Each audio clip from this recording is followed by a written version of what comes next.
I've found quite a bit of young men jobs. I think one of our problems that we have to be responsible for, individuals, is that we go to the job. The first thing we want is we want to make big money.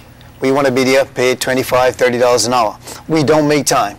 That's the reality. If you talk to employers and you look at the immigration and why so many of the employees, and this is just being real, why they're bringing in people is because a Bermudian will come 1-2 days and then you don't see him anymore.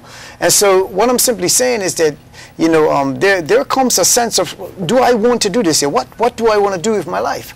You have to take an initiative for yourself. I don't care how much agencies you have around. If you don't say to yourself, listen, this is what I want to do, then technically nothing could be done. You have the power to succeed within inside of you. Go ahead, caller. You're on the air. Yeah, good evening, Gary. Good evening to Minister and good evening to your guests. Listen, let me tell you the bottom line. Bottom line is this. The fear has been taken out of the road of correction. You can't just speak to young kids today. You know what I mean? We all got a good flogging. What I'm saying is, you got to put some serious fear into these so-called gang bangers. Why not just do a deal with somebody down in the Caribbean, or maybe Jamaica? Send them down there. It's 80 to 1 down there. Why do people keep referring to the Caribbean as this barbaric place? It's not like that. No, anyhow, go ahead, sir. What I'm saying to you is, right, all of these so-called hardcore criminals, the ones that are going around killing people, do a deal with Jamaica, send them to Jamaica. And okay, have a good night, sir. Thank you very much. Here are some other comments that we have here. It's been said that hurt people hurt people. All things have beginnings, and the conflicts typically stem from broken relationships and thinking and an ideology that does not support respect and caring for fellow beings. To repair relationships, it requires dialogue, it requires the skill to be able to communicate feelings and to resolve conflicts in a peaceful and amicable way. And that's from Anthony Peets. I see you nodding your support to that, Carlton. That summarizes the whole approach I'm talking about. We can't expect to any adversary or any problem tackle it without first dialogue, right? Not only us figuring out how to communicate to them, but have them communicate to us. Youth on the Move took part in the young black male study. We actually was approached by government to provide young men, some with jobs, some without jobs, to talk to Columbia University to do the second part of the study, not yet released. And although I won't preempt the findings, I will say this. One of the common threads that Dr. Monique Jathwani came up with was that most of those young men were happy to talk and said, you know what, no one's ever asked me what I'm thinking. And I'm talking about spilling their guts, so to speak. And so it was amazing to see that if you put them in a place with somebody serious and somebody who's professional, trained to say, ask questions and really get to the root of things, how much these young men will open up. But again, if we keep treating it as if, this is just something that's just going to go away because we didn't ask it to be here, and if we just slap them a couple of times real hard, it'll go away. You got a young man right now running around, somebody tried to kill him, and he refuses to talk to the police. Now, that's his prerogative, but my point is, this young man doesn't think that this is a game. Not to him, it ain't a game. So we have to stop treating this, again, like this is just something that's going to go away if we go cut the tails or something. Like, we're past that. We should have done that maybe 20 years ago. Again, where we are now, we have to come up with brighter solutions, more intelligent solutions. Go ahead, caller. You're on there. Yes, good evening, gentlemen. I'm not quite sure if you have one on your show, or if you have a psychologist on your show. I sort of tuned in late. But the statement that you just read out, Gary, I'm going to put a title on that, and that's emotional retardation. And that's what I notice a lot of young men suffer from in Bermuda. In other words, they're growing up in homes where they've guided themselves most of the time. Parents are out all over the place doing a pile of nonsense. And the emotional retardation comes in when they fly off the handle for every little thing. You bump into them in a nightclub, they want to beat you up.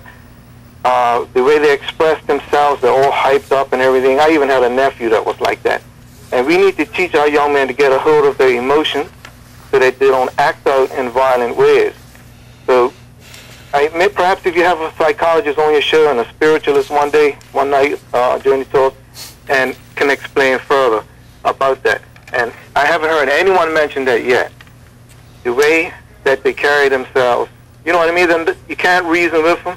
They want to fight you for every little thing. And that's called emotional retardation. They can't control their emotions. Okay, thanks a lot, sir. Okay, have a good one. You too. Yeah, I agree, somewhat with what the gentleman just said.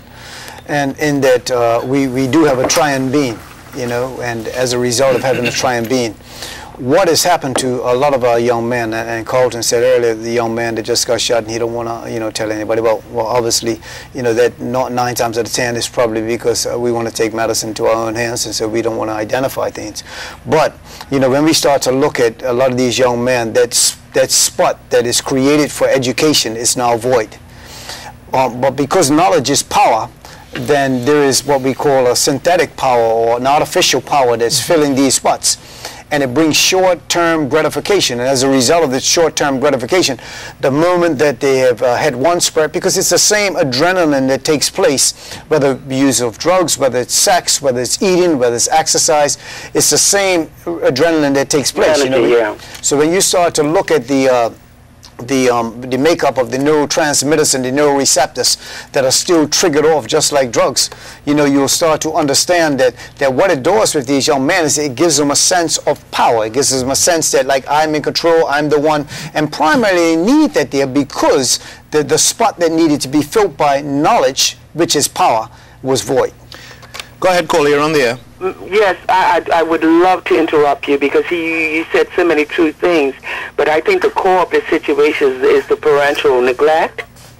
And I think, just like Obama said, send the parents back to work, not because of recession, just to see, because parenthood doesn't come with manuals, you know. So knowing that, we have to always reach out, and it comes from, if you don't teach his kid from a very small age to pick the stuff up, then you want to get them to a teenage thing. And like one of my nephews told me, he says, Mom said that Mama was telling me that she worked for me all her life.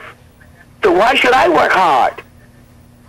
He doesn't want to take the garbage out, and I think it's the lack of parents not knowing what it is, that how they, you know, because they're so full of love for their children. Me, myself, I can feel them.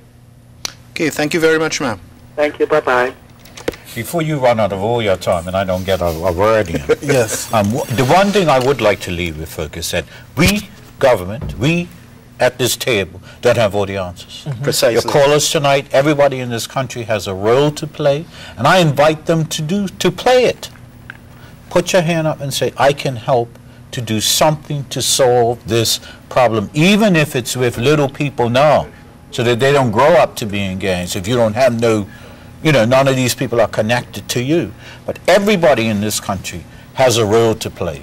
And it's not to sit in the chair and call the talk shows and tell us what it is that we should be doing. Going to put me out of a job, Colonel. Go ahead, Colonel. You're on there. And keep it short, please. Okay, I just have one comment to make. I think that parents need to step up to the plate, and they need to be parents and stop covering up for their children. Parents need to take a hold of their children, because that's where it starts, in the home. I am a mother of 5. I have 2 sons and 3 daughters, and I refuse to let my children do a lot of these things that these children are doing. If the parents took care of their children and stopped covering for their children and called the police when things happen, you wouldn't have a lot of the things that are going on around here in Bermuda now. Thank you. Thank you, ma'am. Some quick comments, final comments from you, Carlton. 2 things. One is that somebody, and Youth on the Move is really making an effort. We're working with some organizations. We're going to reach out to government and others to try to take the lead on this matter. It's not just a sense of talking about it. Somebody needs to take the lead and be responsible for pulling together the various energies within the community to try to formulate a big solution. Some final comments? Yes, I believe that, you know, first of all, as a pastor, I think that we need to bring God back in the picture. I think that for too long, you know, we have left him out of the picture. You know, when our cars break down, the first thing we do is we go to the manufacturer. We follow the manual. But yet when we break down, we don't go to the designer that made us. And so as a result, we're looking for everybody else that's not qualified to fix us. So I think we need to go back to him. Amen. And on that note, we've come to the end of this evening's edition of Let's Talk. And by the way, we did have 2 gang members, current gang members, scheduled to appear on the program, but for fear of whatever untoward situation they were fearful of getting involved in, they opted not to appear on the program. Gentlemen, let me thank you all. Yeah, thanks very much. Looking in fighting form there, Colonel. Carlton, thank you very much. Thank you. Pastor, thanks a lot. Thank you for viewing, everyone. God bless and have a good night.